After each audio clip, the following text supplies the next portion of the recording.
Angular momentum of a single particle moving with constant speed along a circular path changes in magnitude but remain same in direction, remains same in magnitude and direction, remains same in magnitude but changes in direction is 0. I hope कुछ समझ आपको आया नहीं होगा। Answer पहले देख लीजिए, अगर समझ में आया है तो आंसर इसका बी ऑप्शन आएगा। अब क्वेश्चन को मैं ब्रीफ करूं तो कहानी है यूसीएम की, uniform circular motion. Here we have a point mass जो कि सर्कुलर पाथ फॉलो कर रहा है, स्पीड चेंज नहीं होगी, स्पीड v के बराबर है, कांस्टेंट है। और यहाँ पर डिस्टेंस सेंटर से अगर हम कहें यानी कि सर्किल की रेडियस ये सपोज कर लीजिए r है। तो यहाँ पर एंगुलर मोमेंटम हम निकालेंगे। कैसे निकालते हैं एंगुलर मोमेंटम?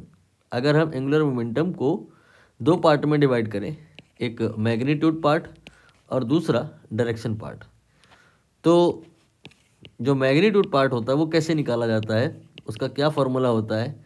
ये होता है mv then multiplied by r perpendicular. Direction part की अभी थोड़ी देर में बात कर लेंगे, फिलहाल मैग्नीट्यूड की बात कर लें।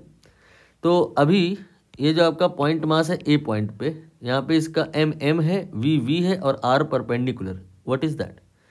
ये जो वेलोसिटी है इसको आप लाइन ऑफ मोशन भी बोल सकते हैं।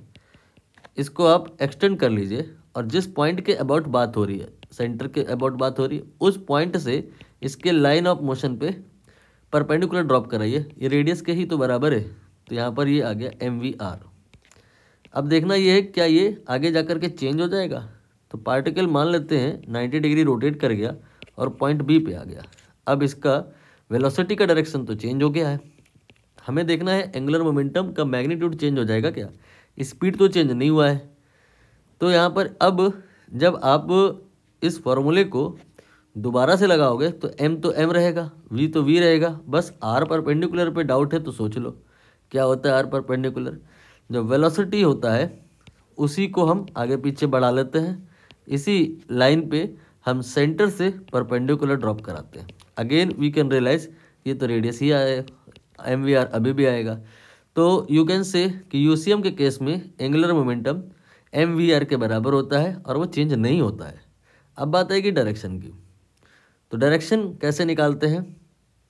कई तरीके होते हैं डायरेक्शन निकालने के।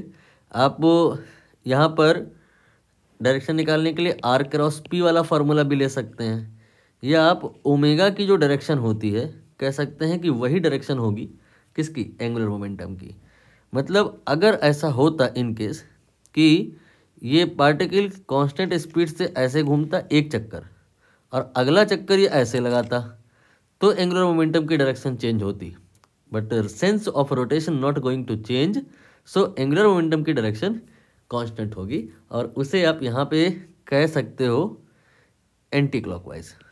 एंटी क्लॉकवाइज का एक दूसरा नाम होता है टूवर्ड्स ऑब्जर्वर, टूवर्ड्स ऑब्जर्वर। बाकी x axis, y axis, z axis अगर बनाएंगे तो फिर i cap, j cap, k cap भी आ सकता है, बट यहाँ बनाया नहीं है। तो वी कैन से दैट कि पार्टिकल चाहे यहाँ हो, चाहे यहाँ हो, चाहे यहाँ हो, direction always towards observer and magnitude always mvr। So angular momentum constant था, मैग्नीट्यूड भी और कांस्टेंट डायरेक्शन भी।